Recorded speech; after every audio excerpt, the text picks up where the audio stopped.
Hola a todos y bienvenidos de nuevo a su canal, Adeptus Fanfic.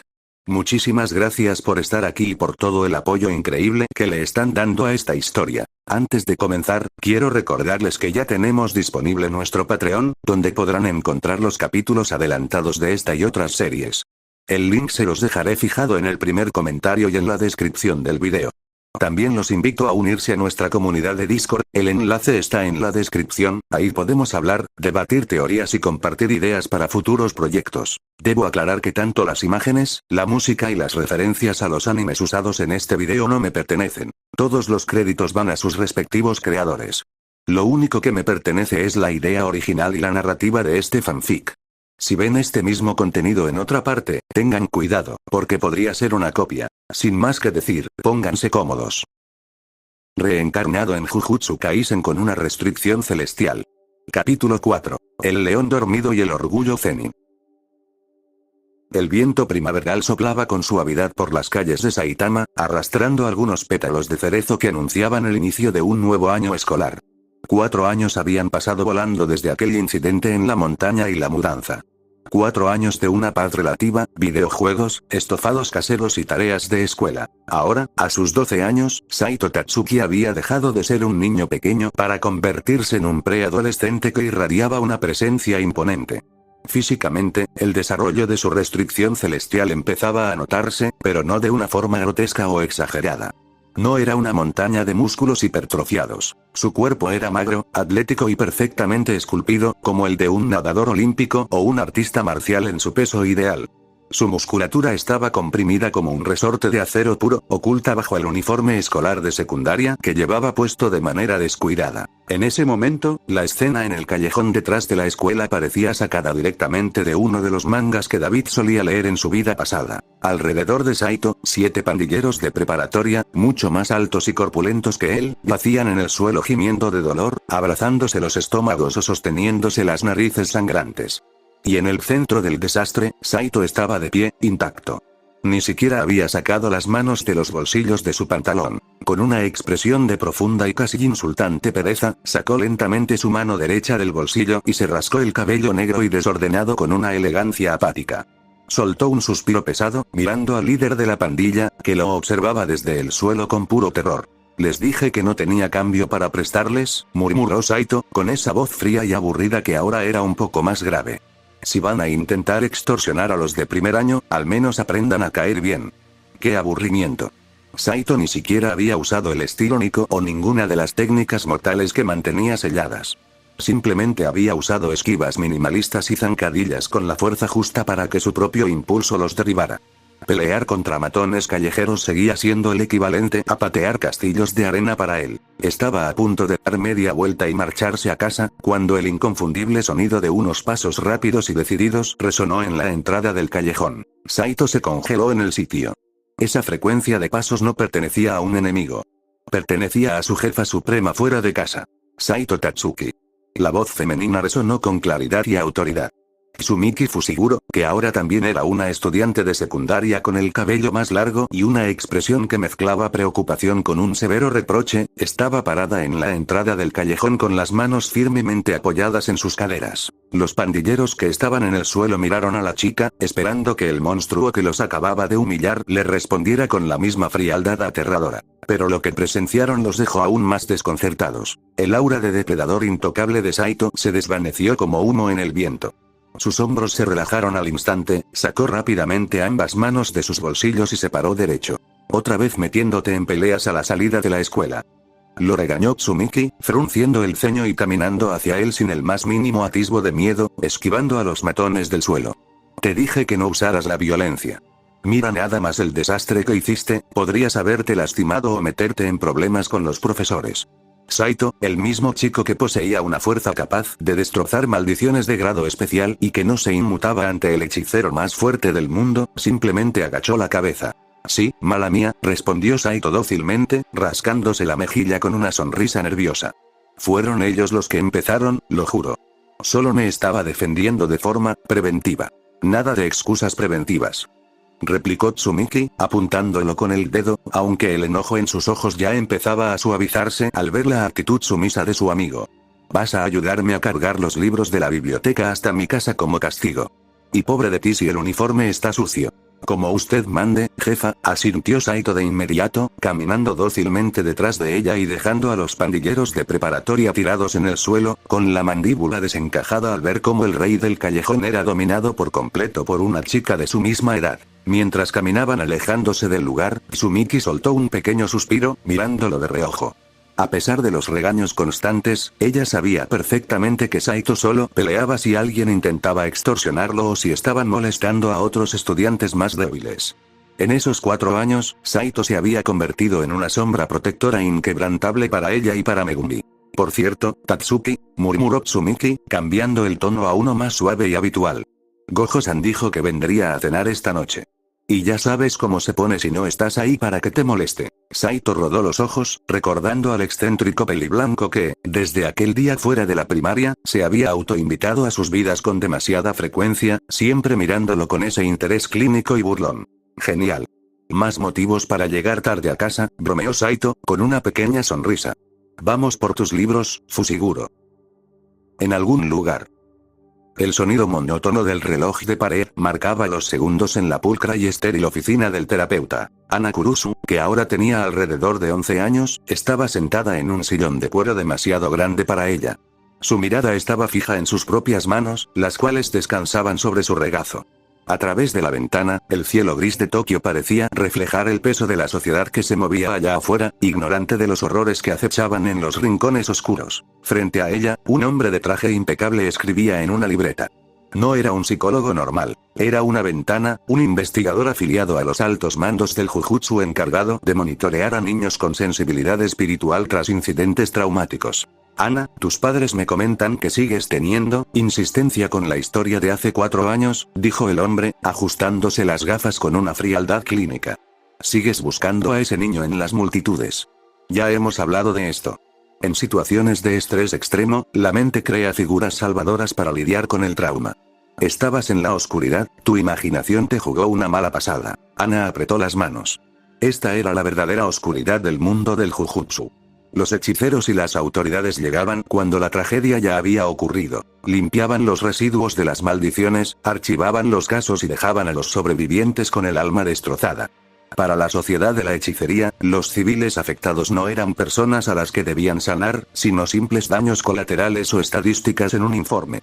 Nadie veía el dolor real. No fue mi imaginación, respondió Ana, su voz suave pero cargada de una terquedad inquebrantable. Él era real. El investigador soltó un suspiro cansado. Para la lógica del Jujutsu, la historia de la niña era un absurdo total. Un humano sin energía maldita no podía exorcizar maldiciones, y mucho menos un niño pequeño. Ana, incluso si asumimos que un hechicero intervino esa noche, te aseguro que no fue un niño de tu edad. Los profesionales de nuestra organización son adultos capacitados. Debes soltar esa fantasía y enfocarte en controlar tu sensibilidad. La niña dejó de escuchar las palabras del hombre. En la soledad de su mente, la memoria de aquella noche seguía grabada a fuego. Recordó el frío de la fábrica textil en ruinas. Recordó el terror paralizante que sintió al ver a esa masa grotesca y llena de dientes descendiendo del techo. Y luego, lo recordó a él. Un niño con el cabello negro desordenado, una chaqueta deportiva y un palito de bombón asomando por sus labios. Para el mundo del Jujutsu, Saito Tatsuki era una anomalía aterradora, un monstruo comparable a Toji Fushiguro. Pero para Ana, él fue la única persona que la miró con humanidad. Antes de que el monstruo atacara, él le había sonreído con una amabilidad tan pura que disipó su terror. Él no llegó para cumplir una misión oficial ni para ganar dinero. Se dejó lastimar, recibiendo cortes profundos en su propio cuerpo, solo para darle a ella una ruta de escape. Esa era la gran diferencia entre Saito y los hechiceros que ella había conocido después. Tatsuki no peleaba por el Jujutsu, peleaba porque le importaban las personas. La sesión ha terminado por hoy, anunció el investigador, cerrando su libreta. Hablaré con tus padres sobre tu progreso. Ana se levantó en silencio, tomó su pequeña mochila y salió de la oficina. Caminó por los pasillos de la clínica hasta salir a la bulliciosa calle. Mientras la multitud de personas pasaba a su lado, la niña escaneó los rostros de los estudiantes de secundaria que caminaban en la acera opuesta. Aún no sabía su nombre ni de dónde venía. Pero el juramento silencioso que hizo en su habitación hace 4 años seguía ardiendo en su pecho con más fuerza que nunca. No le importaba lo que dijeran los médicos, los terapeutas o los altos mandos. Lo encontraré, pensó Ana, apretando la correa de su mochila con determinación. Tú no me dejaste sola en la oscuridad. Algún día seré lo suficientemente fuerte para devolverte el favor. Residencia Tatsuki. El ambiente en la sala de la familia Tatsuki era tan denso que podría haberse cortado con un cuchillo sin filo. No había ni un solo rastro de energía maldita en el aire, pero la intención asesina que saturaba la habitación era más que suficiente para hacer que cualquier hechicero de grado 1 se asfixiara por la presión. Arrodillados en el centro del tatami, en una perfecta, rígida y humillante postura de seiza, estaban los dos hombres de la casa. El señor Tatsuki sudaba a mares, con las manos juntas en posición de rezo, murmurando plegarias incomprensibles a cualquier deidad que quisiera escucharlo. A su lado, el temible delincuente escolar, la anomalía física que mantenía a los altos mandos del Jujutsu con insomnio, estaba igual de aterrorizado. El motivo del inminente funeral doméstico era evidente. El rebelde cabello negro de Saito había desaparecido. En un arrebato de aburrimiento y movido por la nostalgia de su estética de manhwa en su vida pasada, el transmigrante se había decolorado y tinturado el cabello. Ahora lucía un precioso y sedoso tono castaño, completando finalmente su transformación física para ser el calco exacto del Joanseon adolescente. El problema no era cómo se veía. Objetivamente, se veía genial. El problema era que lo había hecho en el baño principal, manchando la cerámica, arruinando 2 toallas buenas, y, lo más imperdonable de todo, sin el permiso de la jefa. La señora Tatsuki estaba de pie frente a ellos. No gritaba. El silencio era lo peor. Sostenía una espátula de bambú con una fuerza tal que los nudillos se le ponían blancos. ¿Se puede saber de quién fue la brillante idea de arruinar mis toallas de felpa?, preguntó la madre, con una voz tan baja y calmada que helaba la sangre de los presentes. Fue el niño, querida, te lo juro, yo solo le pasé el peróxido y el papel aluminio, balbuceó el padre, vendiendo a su propio hijo sin dudarlo un solo segundo por puro instinto de supervivencia. Saito abrió los ojos de par en par, sintiendo la traición arder en su pecho. Justo cuando iba a intentar defenderse y justificar que el castaño le daba más aerodinámica para pelear, la puerta principal de la casa se abrió de golpe sin previo aviso. Yo. Familia Tatsuki. Canturreó Satoru Gojo, entrando con su habitual actitud insufrible. El hechicero más fuerte del mundo llevaba sus gafas de sol puestas y sostenía un cañón de confeti apuntando hacia adelante. Su plan maestro para esa tarde aburrida era asustar a Saito reventándole el confeti en la cara, solo para poner a prueba si los reflejos de la restricción celestial reaccionaban a tiempo. Pero la enorme y burlona sonrisa del albino se congeló en el acto. A través de sus 6 ojos, Gojo escaneó la sala en una fracción de segundo. Vio al padre hiperventilando. Vio al monstruo invencible de Saito, ahora castaño, pálido como un papel y sudando frío. Y luego, su mirada se posó en la madre. Sus ojos divinos no registraron magia en la mujer, pero su instinto primordial, el mismo que lo mantenía vivo en las batallas más sangrientas, le gritó una advertencia absoluta. Peligro inminente. Retirada táctica requerida. Era el aura inconfundible de una madre a punto de cometer un homicidio doble por la limpieza de su baño. Satoru entendió de inmediato que ni siquiera el infinito podría protegerlo de los daños colaterales de esa espátula de bambú. Gojo bajó lentamente el cañón de confeti y se aclaró la garganta. Su sonrisa arrogante fue reemplazada por una expresión de inmensa solemnidad. Acabo de recordar que dejé una maldición de grado especial en el horno en Tokio, anunció Gojo, asintiendo con un respeto casi marcial hacia la señora Tatsuki. Con permiso. Que descansen en paz, chicos. Fue un gusto conocerlos. Sin hacer el más mínimo ruido, Gojo retrocedió sobre sus propios pasos, cerró la puerta corrediza con una suavidad absoluta y desapareció de la calle a la velocidad del sonido, abandonando a sus protegidos. Satoru, maldito cobarde. Susurró Saito, viendo como su única posible distracción huía por su vida. ¿Decías algo, Tatsuki?, murmuró su madre, levantando la espátula, haciendo que la sombra de la muerte cayera sobre el chico. Que el castaño resalta mis ojos, mamá, lo juro. Perdón por la toalla. 3 doritos después. Lejos de la furia maternal y de las toallas arruinadas, las calles de Saitama se veían envueltas en los tonos anaranjados del atardecer. Saito Tatsuki caminaba con las manos en los bolsillos, luciendo su recién estrenado cabello castaño que brillaba bajo la luz del sol. A su lado, desentonando por completo con el tranquilo vecindario, caminaba Satoru Gojo, quien devoraba tranquilamente un crepe de fresas y crema batida que había comprado unas cuadras atrás. El silencio entre ambos no era tenso, sino extrañamente cómodo. Gojo había aprendido en esos 4 años que la mejor forma de lidiar con Saito no era obligarlo a hablar, sino simplemente dejarlo existir hasta que el aburrimiento lo venciera. Gojo le dio un último mordisco a su crepe y se limpió la comisura de los labios con el pulgar. Los ancianos de los altos mandos están empezando a moverse, Tatsuki, comentó Gojo de la nada, con un tono casual, como si estuviera hablando del clima. Y no solo ellos. Las ratas del clan Zenin también. Te han dejado en paz estos años porque eras un niño y yo les respiraba en la nuca. Pero ahora que estás en secundaria y tu cuerpo está, bueno, desarrollándose, van a empezar a buscarte. Saito soltó un bostezo que le hizo lagrimear un poco los ojos. ¡Qué pereza!, murmuró, pateando una pequeña piedra en el asfalto. Diles que no estoy interesado en vender galletas para su club de hechiceros. Si me mandan cosplayers raros, los voy a poner a trapear el patio de mi casa. Gojo soltó una risita, metiendo las manos en sus bolsillos. Sé que no te importa. El problema, mi querido y apático estudiante, es que los conservadores del Jujutsu son increíblemente cobardes. No van a venir por ti de frente. Saben que tienes una restricción celestial. ¿Saben lo que eso significa? Satoru se detuvo en seco, y aunque llevaba las gafas oscuras puestas, Saito pudo sentir cómo el peso de la mirada de los 6 ojos caía sobre él. Van a intentar tantear el terreno, continuó Gojo, bajando la voz a un tono mucho más serio y oscuro. Van a buscar tus debilidades. Y tú, a diferencia del viejo Toji, sí tienes puntos débiles. Tienes a tu papá. Tienes a tu aterradora madre, y tienes a Tsumiki y a Megumi. El ambiente en la calle cambió en una fracción de segundo. Saito dejó de caminar. Su postura perezosa desapareció por completo. Aunque su rostro no mostró ninguna emoción exagerada, sus ojos oscuros se volvieron tan fríos y vacíos que parecían absorber la luz del atardecer. Por un instante, el Touki, esa aura de intención asesina y presión biológica que mantenía sellada, parpadeó a su alrededor, haciendo que el aire se sintiera de repente muy denso. Gojo sonrió. Había dado en el clavo. Pero hay una solución muy simple, dijo el albino, rompiendo la tensión y volviendo a su tono canturreante. Cuando esos idiotas vengan a buscarte, no te contengas. No uses tu defensa preventiva ni seas educado. Destrózalos.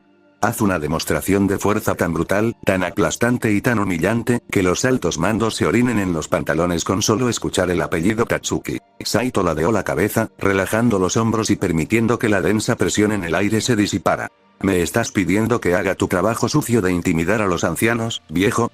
Preguntó Saito, levantando una ceja. Estoy diciendo que protejas tu paz, Tatsuki, respondió Gojo, encogiéndose de hombros. Míralo de esta forma. Si les dejas claro que eres un monstruo incontrolable, nadie se atreverá a mirar feo a tu familia jamás. Y sinceramente, creo que tienes el potencial para ser el hechicero. Gojo hizo comillas en el aire con los dedos, más fuerte de todo el mundo. Satoru se inclinó hacia adelante, asomando sus ojos azules por encima de las gafas con una sonrisa arrogante y brillante.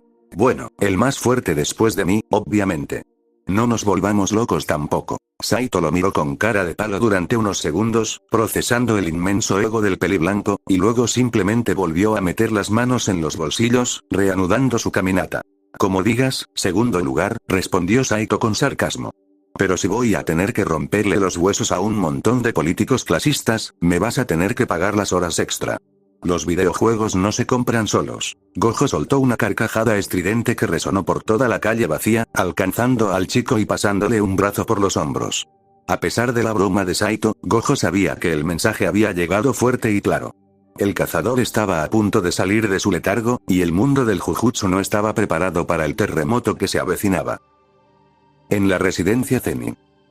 Las paredes de la finca principal del clan Zenin siempre parecían estar impregnadas de un olor rancio, una mezcla de incienso viejo, madera cara y una arrogancia milenaria.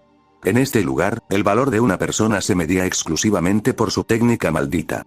Si no tenías una, eras menos que basura. En uno de los pasillos oscuros, escondidas detrás de un biombo de papel de arroz, 2 niñas de 13 años contenían la respiración.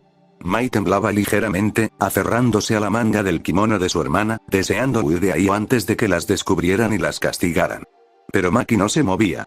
Sus ojos estaban fijos en la rendija de la puerta corrediza que daba a la sala de reuniones principal, escuchando con una intensidad casi febril. Adentro, los líderes del clan estaban reunidos. El ambiente era tóxico. Los rumores se han confirmado.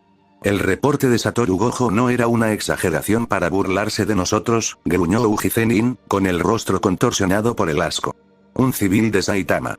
Un niño de apenas 12 años, sin linaje, sin clan ni con una restricción celestial absoluta. Su energía maldita es de cero. Naobito Zenin, el líder del clan, bebió de su calabaza de sake y soltó un bufido despectivo. Un error de la naturaleza. Otro puto mono que viene a ensuciar el equilibrio del mundo de la hechicería. Los altos mandos están temblando porque creen que es un nuevo Toji Fushiguro. ¡Qué ridículo! Al escuchar ese nombre, la temperatura en la habitación pareció caer de golpe. Apoyado contra uno de los pilares de madera, con los brazos cruzados dentro de su aori y una expresión de aburrimiento que ocultaba una rabia venenosa, estaba Naoya Zenin. A sus 20 y tantos años, ya era uno de los hechiceros más fuertes y arrogantes del clan, pero la sola mención de aquel fantasma le revolvía las entrañas. Naoya apretó los dientes, clavando las uñas en sus propios brazos bajo la tela. ¿El nuevo Toji? ¿Ese sucio plebeyo? Pensó Naoya, sintiendo que la sangre le hervía de pura indignación. Frente a su familia, Naoya fingía despreciar a los que no tenían energía maldita. Pero en el fondo de su retorcida alma, Toji Fushiguro era el único hombre al que verdaderamente admiraba. La fuerza bruta, la presencia aplastante, la forma en que Toji no necesitaba a nadie para estar en la cima del mundo, Naoya soñaba con alcanzar ese nivel y le enfurecía no estar a la altura. Es un insulto que los ancianos comparen a un don nadie, a un mocoso callejero, con ese desertor de nuestro clan, dijo Naoya en voz alta, arrastrando las palabras con su típico tono soberbio y venenoso. Por muy aberrante que fuera Toji, por sus venas corría sangre Zenin. Ese niño de Saitama no es más que una falla genética. Si tanto les asusta, denme la orden. Iré yo mismo y le romperé el cuello a esa basura para que los ancianos dejen de llorar. Controla tu lengua, Naoya, lo calló Uji con severidad. Gojo lo está vigilando de cerca como a un perro guardián. No vamos a iniciar un conflicto político directo con el portador de los 6 ojos por un simple defecto sin magia. Si el mocoso llega a cruzar la línea, mandaremos a la unidad Kukuro a que lo despelleje. Hasta entonces, que se pudra en su mediocridad. Afuera de la sala, Mai cerró los ojos con fuerza, sintiendo que el desprecio de esas palabras se le clavaba en el pecho. Ella también tenía muy poca energía maldita. Sabía lo que el clan pensaba de ellas. Maki, vámonos, por favor, susurró Mai, con la voz quebrada. Pero cuando Mai miró a su hermana, se quedó helada. Maki no estaba temblando de miedo, ni estaba llorando por las crueles palabras de su padre o de Naoya. Por el contrario, Maki tenía los puños tan apretados que sus nudillos estaban blancos, y una sonrisa feroz, salvaje y llena de una emoción incontenible se dibujaba en su rostro. Sus ojos, que normalmente reflejaban la frustración de vivir en esa jaula de cristal, ahora brillaban con una esperanza volcánica. Un niño sin energía maldita, que tiene aterrorizados a los altos mandos y que hace que el líder del clan y el estúpido de Naoya escupan veneno por puro miedo, pensó Maki, sintiendo que su corazón latía a 1000 por hora. Toda su vida, le habían repetido que su restricción celestial era una maldición, una prueba de que era un desperdicio de oxígeno. Le habían dicho que sin magia no se podía ser fuerte. Pero ahí, a cientos de kilómetros de distancia, un don nadie estaba destrozando esa lógica a puño limpio. No somos un defecto, Mai, susurró Maki, su voz temblando ligeramente, pero llena de una determinación que nunca antes había sentido. Escúchalos. Tienen miedo. Le tienen terror a alguien que nació exactamente igual que yo. Maki se apartó del biombo y miró hacia el cielo nocturno, en dirección a la ciudad. No sabía quién era Saito Tatsuki, ni cómo era su rostro, pero en ese mismo instante, se convirtió en su mayor prueba viviente. Si él puede hacer que el mundo del Jujutsu tiemble sin usar una sola gota de magia, entonces yo también puedo, juró Maki en silencio. En la escuela metropolitana de Tokio. El sonido de la respiración agitada de Megumi resonaba en las amplias paredes de madera del dojo de la escuela de Jujutsu en Tokio. El joven Fushiguro estaba tirado de espaldas en el tatami, mirando al techo, con el uniforme empapado en sudor y los músculos temblando por el esfuerzo. A unos metros de él, Saito Tatsuki estaba de pie, estirando los brazos por encima de su cabeza con una pereza monumental. No tenía ni una sola gota de sudor en la frente. Ni siquiera se había despeinado su cabello castaño. A sus pies, los 2 perros divinos de Megumi, el blanco y el negro, que se suponía debían ser bestias de combate feroces, estaban sentados pacíficamente moviendo la cola. El perro blanco incluso le estaba lamiendo tranquilamente la mano a Saito, reconociendo la absoluta y aplastante diferencia en la jerarquía de poder. Sentado en el borde del tatami, Satoru Gojo observaba la escena con una sonrisa divertida, balanceando las piernas. Megumi, te dije que tenías que leer sus movimientos, no intentar bloquearlos de frente, canturreó Gojo, señalando al chico tirado. Tatsuki es como un camión de carga. Si intentas frenarlo con las manos, te vas a romper. Saito bajó los brazos y miró a Gojo con una expresión de absoluto aburrimiento. Eres un pésimo maestro, Gojo. Lee sus movimientos, no es un consejo. Para ti todo es fácil porque tienes esos ojos tramposos que hacen el trabajo por ti. No sabes explicar nada. Gojo se llevó una mano al pecho, fingiendo una herida mortal en su orgullo, pero Megumi, aún desde el suelo, asintió levemente, dándole toda la razón a Saito. Saito se rascó la nuca y caminó hasta sentarse en cuclillas frente a Megumi, acariciando la cabeza del perro divino negro. Mira, Fushiguro. Tu técnica es increíblemente versátil, pero la estás usando como si fuera un videojuego lineal donde solo invocas y mandas a atacar, comenzó a explicar Saito, usando la lógica pura que recordaba de su vida pasada y de cierta maldición milenaria que usaba las sombras mejor que nadie. Te voy a dar un par de ideas.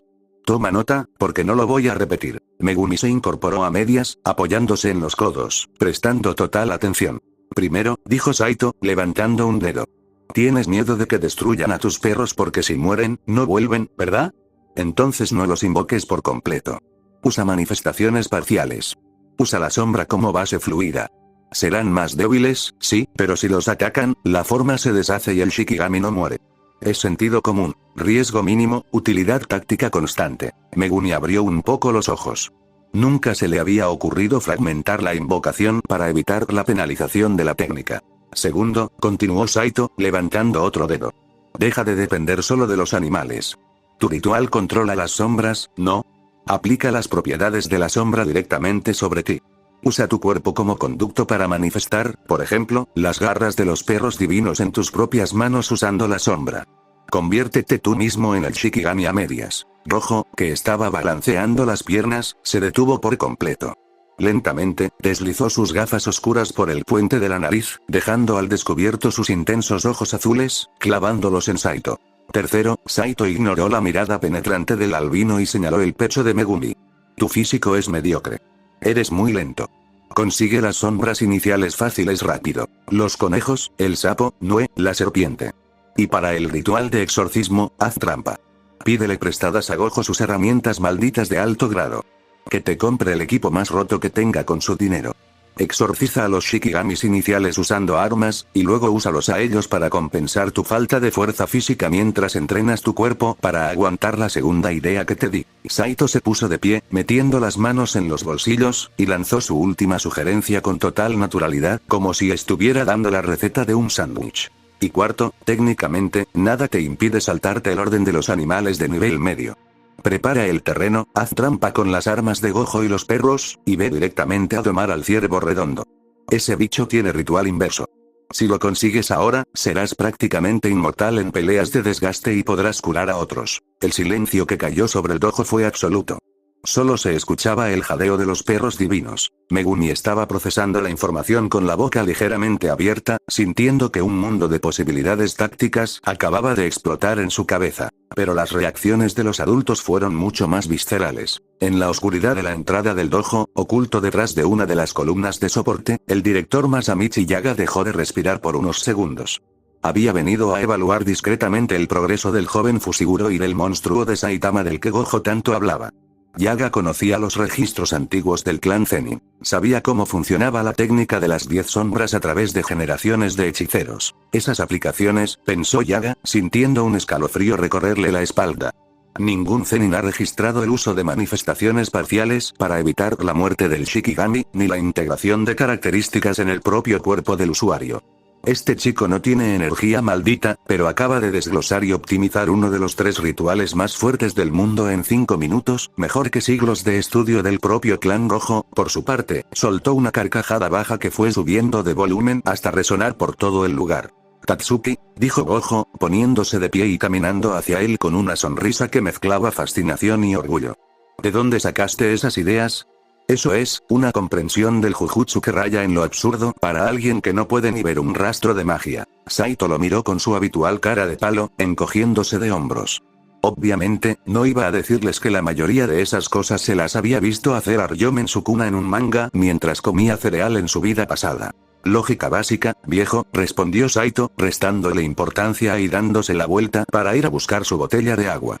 Si tienes un poder, buscas cómo sacarle el máximo provecho sin arriesgar el pellejo. Ustedes los hechiceros son demasiado cuadrados y orgullosos. Siguen manuales viejos. Yo prefiero hacer trampa y ganar rápido. Yaga salió de las sombras, acercándose a Gojo mientras Saito bebía agua a lo lejos. El director se ajustó las gafas de sol, su expresión severa, pero sus ojos ocultos reflejaban un asombro genuino. Satoru, murmuró Yaga en voz baja, para que solo el peliblanco lo escuchara. Ese chico no solo tiene el cuerpo de una deidad destructiva.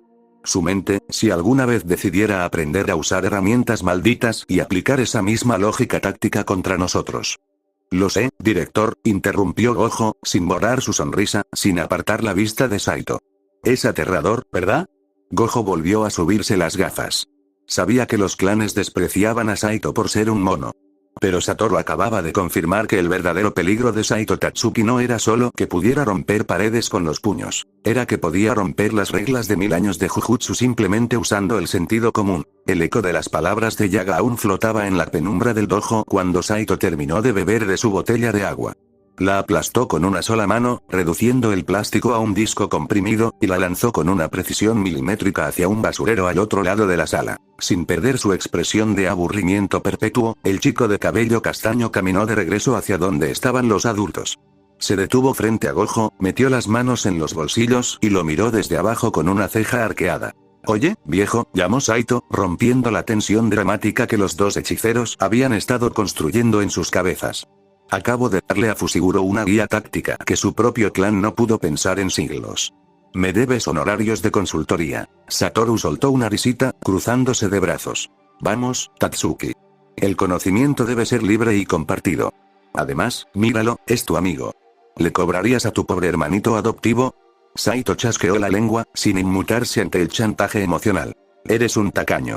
Tienes el monopolio de la fuerza y una cuenta bancaria infinita, pero quieres que te resuelva los problemas tácticos gratis. Saito ladeó la cabeza, adoptando una postura pensativa. Aunque ahora que lo pienso, tengo una queja con tus regalos. Llevar nudilleras de metal pesado en los bolsillos es increíblemente incómodo. Arruina la caída de la tela y la silueta del uniforme. El director Yaga frunció el ceño. El chico que podía desglosar la técnica de las 10 sombras con pura lógica estaba preocupado por su ropa.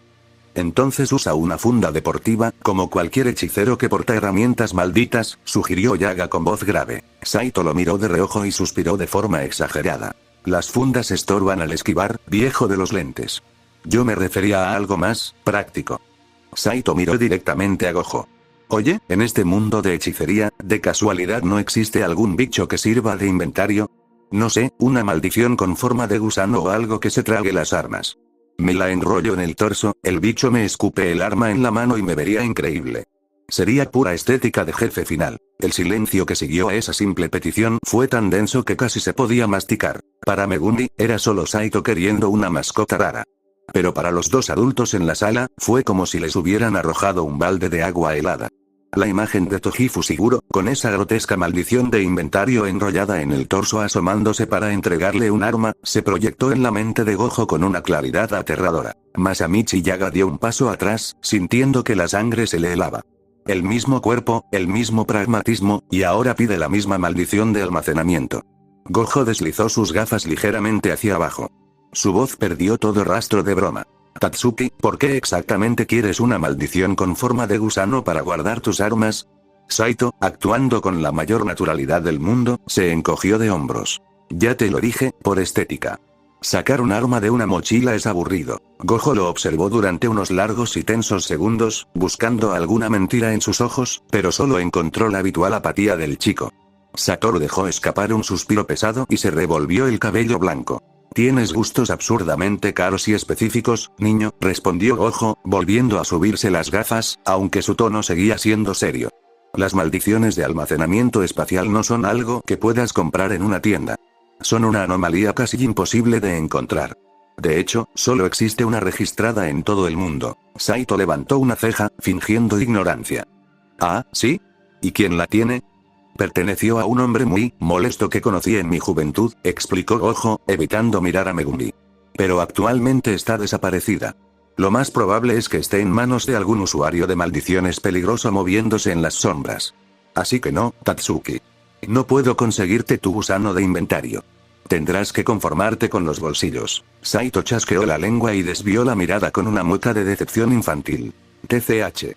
¡Qué estafa de mundo mágico! Olvídalo entonces, seguiré usando mis bolsillos y arruinando mis pantalones. El transmigrante dio media vuelta y caminó de regreso hacia donde estaba Megumi, arrastrando los pies como si hubiera perdido todo el interés en la conversación. Gojo y Yaga suspiraron aliviados, creyendo que todo había sido un simple y perturbador capricho de un preadolescente obsesionado con verse bien. Pero de espaldas a los adultos, una pequeña y afilada sonrisa se dibujó en el rostro de Saito. Perfecto, pensó David, con su mente analítica de transmigrante trabajando a 1000 por hora. La semilla está plantada. Sé perfectamente que su gurujeto tiene a ese maldito gusano.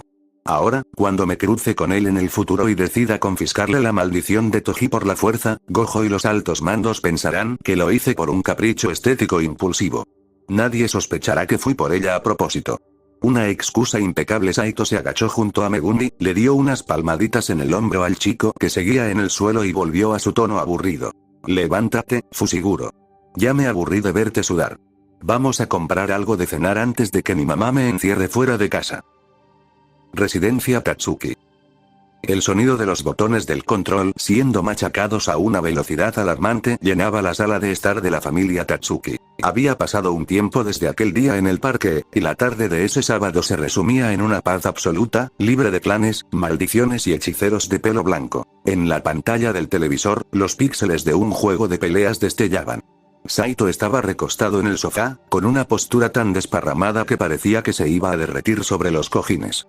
Su rostro mantenía esa eterna expresión de aburrimiento mientras movía el joystick con una sola mano.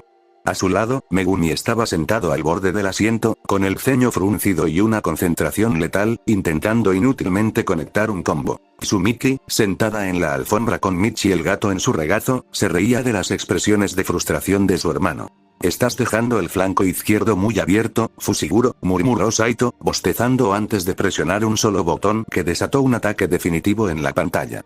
«Game over. Hiciste trampa», murmuró Megumi, soltando el control con un suspiro de derrota. «Lógica táctica, hermano.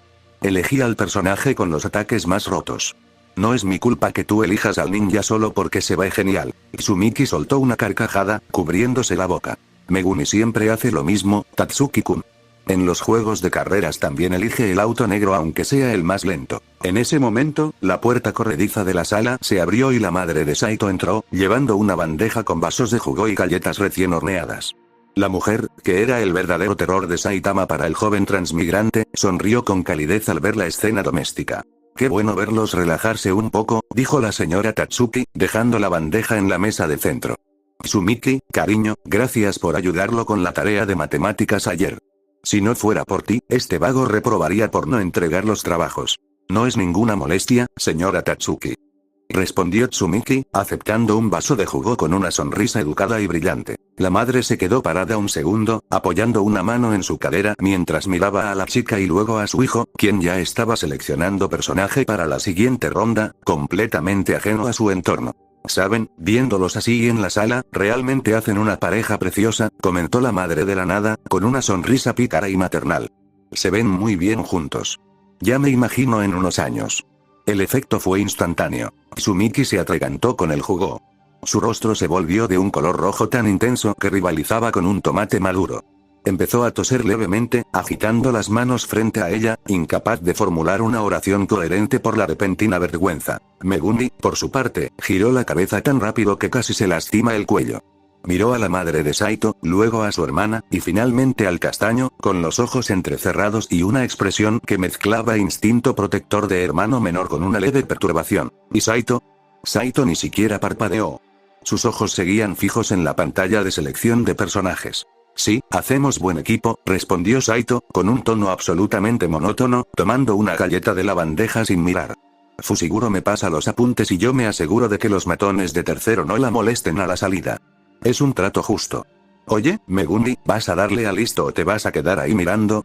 La señora Tatsuki soltó una risita por lo bajo, negando con la cabeza ante la monumental falta de inteligencia emocional de su hijo. Sumiki, aún con las mejillas ardiendo, soltó un suspiro de alivio y decepción a partes iguales. Era increíble cómo el chico que podía aterrorizar a medio Japón con solo una mirada, era capaz de ser tan dolorosamente despistado. Ya voy, murmuró Megumi, tomando su control de nuevo, agradeciendo internamente que Saito fuera un idiota para esas cosas. Esta vez voy a usar al grandulón que agarra de lejos, anunció Saito, acomodándose en el sofá y masticando la galleta.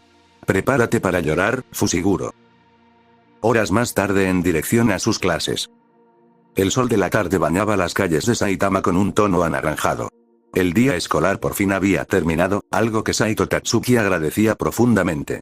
En su vida pasada, David ya había sufrido la tortura de la secundaria, y tener que volver a fingir interés en el álgebra o la historia de Japón a sus 12 años le resultaba una pérdida de tiempo monumental. Caminaba con los hombros caídos y las manos en los bolsillos, bostezando abiertamente. A su lado, Sumiki le contaba algo sobre un proyecto del club de jardinería, mientras Megumi venía un paso atrás, apretando rítmicamente una pelota de goma para fortalecer su agarre, un ejercicio físico simple pero efectivo que Saito le había recomendado para mejorar su resistencia básica antes de depender tanto de sus sombras. Era un martes cualquiera. Una rutina aburrida y perfecta, hasta que el aire en la calle cambió. Megumi dejó de apretar la pelota. Sus sentidos de hechicero detectaron la presión al instante. Frente a ellos, cortándoles el paso en medio de la acera, había tres figuras que desentonaban por completo con el tranquilo vecindario residencial. Al frente, un joven de unos 20 y tantos años, vestido con una ori tradicional de alta calidad y el cabello teñido de rubio en las puntas. Tenía una sonrisa gradeada, arrogante y venenosa. Era un hechicero de grado 1. Detrás de él, dos niñas de la misma edad que Saito y Megumi lo seguían en silencio. Una tenía gafas y una expresión afilada. La otra miraba al suelo, claramente incómoda. Ninguno de los dos grupos se conocía. Pero Naoya Zenin sabía perfectamente a quién había ido a buscar. Con que este es el famoso barrio de Saitama, habló Naoya, su voz arrastrando un tono de superioridad absoluta mientras fijaba su vista en Saito. Y tú debes ser el milagro del que tanto lloran los ancianos. Un simple civil, un mono que no puede ver ni su propia sombra. ¡Qué decepción! Naoya esperaba una reacción. Esperaba miedo en los niños civiles, o tal vez que el chico de pelo castaño se pusiera en guardia ante la abrumadora diferencia de estatus. Quería demostrarle a las dos basuras de su clan, Maki y Mai, que los que no tienen magia son simples insectos. Pero Saito ni siquiera parpadeó. Su rostro mantuvo la misma expresión de aburrimiento existencial. Ni siquiera bajó la velocidad de sus pasos. Fushiguro, la jefa dijo que hoy había estofado o pescado para cenar. Preguntó Saito a Tsumiki, ignorando monumentalmente al heredero del clan Zenin, y simplemente ajustó su trayectoria para pasar por el lado de Naoya como si este fuera un poste de luz mal puesto. La sonrisa de Naoya se congeló. Una vena palpitó en su frente. ¿A él? ¿Al prodigio del clan Zenin, lo acababa de ignorar un mocoso plebeyo? Oye, basura, siseó Naoya.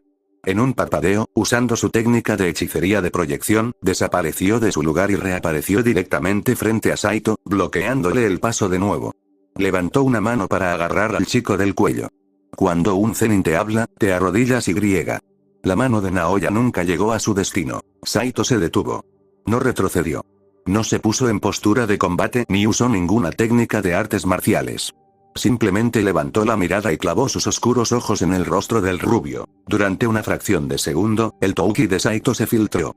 No fue un ataque, fue un simple cambio en la densidad del aire. Naoya sintió que sus pulmones colapsaban. El instinto de supervivencia de su cuerpo de grado 1 le gritó que retrocediera. Pero lo que lo paralizó no fue la fuerza, fue la mirada. Los ojos de Saito, a quien Naoya ni siquiera conocía por su nombre real, estaban vacíos, desprovistos de cualquier asomo de respeto, miedo o incluso hostilidad. Lo estaba mirando de arriba a abajo de la misma maldita forma en que un humano mira a un pez insignificante boqueando en un estanque. Esa mirada fría, indiferente y aplastante destrozó las barreras mentales de Naoya.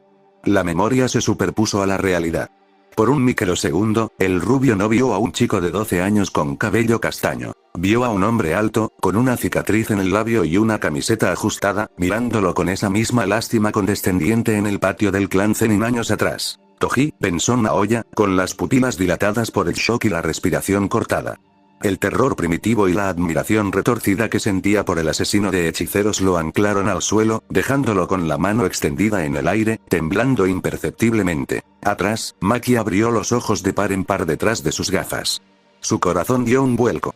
No podía sentir la energía del chico de Saitama, pero estaba viendo con sus propios ojos como el insufrible y poderoso Naoya Zenin acababa de ser paralizado por el simple peso de una mirada. Oye, rubio de bote, dijo Saito finalmente, rompiendo el silencio con una voz que destilaba pura pereza. Estás tapando la acera. Si vas a hacer cosplay de época, vete a un parque. Tenemos hambre. Saito apartó la mano congelada de Naoya con un manotazo suave y casual, como si espantara a un mosquito, y reanudó su camino. Tsumiki, algo nerviosa, se apresuró a seguirlo, mientras Megumi le lanzaba una última mirada analítica a las dos niñas antes de ir tras su protector. Naoya se quedó de pie en medio de la acera, con la mano aún a medio levantar. La humillación de haber sido tratado como basura por un niño sin energía maldita empezó a hervir en su sangre, quemando su orgullo, pero sus pies se negaban a girar para atacarlo por la espalda. El fantasma de Toji acababa de revivir frente a él. Maki, aún en su lugar, miró la espalda de Saito Tatsuki alejarse. Una sonrisa salvaje, apenas contenida, tiró de la comisura de sus labios. Acababa de encontrar exactamente lo que venía a buscar. Minutos más tarde después de clase. El viento de la tarde mecía suavemente las hojas de los árboles a lo largo de la acera de Saitama. Saito Tatsuki caminaba con su uniforme escolar ligeramente desacomodado, dándole un sonoro y crujiente mordisco a una manzana roja. Masticaba con una calma casi insultante, disfrutando del dulce jugo de la fruta. A su lado derecho, Tsumiki sostenía una bolsa de tela con las compras del supermercado para la cena, tarareando una canción suave. A su lado izquierdo, Megumi caminaba con las manos en los bolsillos, con su habitual ceño fruncido, manteniéndose alerta por pura costumbre. Era una tarde tranquila, hasta que el camino fue bloqueado. Frente a ellos, Maki Zenin empuñaba un bokken, espada de madera de práctica. Sus ojos, detrás de sus gafas, ardían con una intensidad casi desesperada. Detrás de ella, Mai miraba hacia el suelo, frotándose los brazos nerviosamente y lanzando vistazos paranoicos a su alrededor. Maki, ya basta, susurró Mai, con la voz temblorosa. Si el tío Uji o Naoya se enteran de que vinimos a buscarlo otra vez, nos van a encerrar en el cuarto de castigo. Vámonos, por favor. No tiene caso, pero Maki la ignoró. Levantó la espada de madera y apuntó directamente al pecho de Saito. «Pelea conmigo», exigió Maki, apretando los dientes. «Demuéstrame que es verdad. Demuéstrame que los que nacimos así no somos basura». Saito dejó de masticar. Suspiró profundamente, un sonido pesado que parecía cargar con toda la fatiga del universo. Sin inmutarse por el arma apuntándole, se rascó la nuca con la mano libre. Fue un gesto simple, pero estaba cargado de un desinterés y una apatía tan absolutos que a Megumi se le heló la sangre por una fracción de segundo. Megumi no tenía recuerdos claros del rostro de su padre, pero su instinto primordial reconoció esa misma sombra pesada. Esa postura relajada que, paradójicamente, gritaba que el mundo entero era insignificante. «Oigan, no hay necesidad de pelear», intervino Tsumiki, dando un paso al frente con su habitual instinto conciliador y maternal. «Solo vamos de camino a casa. Bajen las armas, por favor. No queremos problemas». Megumi, en silencio, extendió un brazo frente a su hermana para protegerla, sus ojos evaluando a Maki con frialdad. Su postura está llena de aberturas por la tensión, está demasiado desesperada, analizó el joven Fushiguro, listo para invocar a sus perros si la chica de cabello verde hacía un movimiento en falso. Pero Saito simplemente tragó el trozo de manzana y miró a Maki a los ojos. No había burla en su mirada, ni odio, ni siquiera esa lástima condescendiente de los hechiceros tradicionales. Solo había un pragmatismo aplastante. «Y después de demostrarle a tu clan cuánto vales, ¿qué sigue?», preguntó Saito, su voz monótona y despojada de cualquier emoción. Le dio otro mordisco a la manzana. El crujido de la fruta resonó fuerte en medio del tenso silencio de la calle. «Es una historia de origen brutal, digna de un manga de superación», continuó Saito, masticando con calma. «Pero te falta perspectiva, 4 ojos. Tu clan, y el propio mundo del Jujutsu, siguen vivos solo porque no tengo ganas de acabarlos». La confianza absoluta con la que soltó aquellas palabras hizo que Mai retrocediera 2 pasos, sofocada por una repentina y terrorífica presión en el aire que desapareció tan rápido como llegó. Tsumiki abrió un poco los ojos, sorprendida. Estaba acostumbrada a que Saito fuera el chico perezoso que la ayudaba a cargar las compras y jugaba videojuegos en su sala, así que escucharlo hablar de acabar con el mundo con la misma naturalidad con la que hablaba del clima la descolocó por completo. En el interior de Saito, la mente analítica y cínica de David evaluaba la situación. El buen corazón del niño en el que había transmigrado sentía un leve pinchazo de empatía por las gemelas abusadas por su familia, pero su verdadera naturaleza dominante y perezosa pesaba mucho más. Su visión del Jujutsu era puramente desinteresada. No iba a unirse a una cruzada para cambiar el sistema corrupto ni iba a ser el salvador de Maki. Después de todo, ¿por qué un león se molestaría en cazar si no tenía hambre? No voy a pelear contigo para curar tu complejo de inferioridad, añadió Saito, tragando el último pedazo de manzana y lanzando el corazón con precisión milimétrica a un bote de basura que estaba a 5 metros de distancia.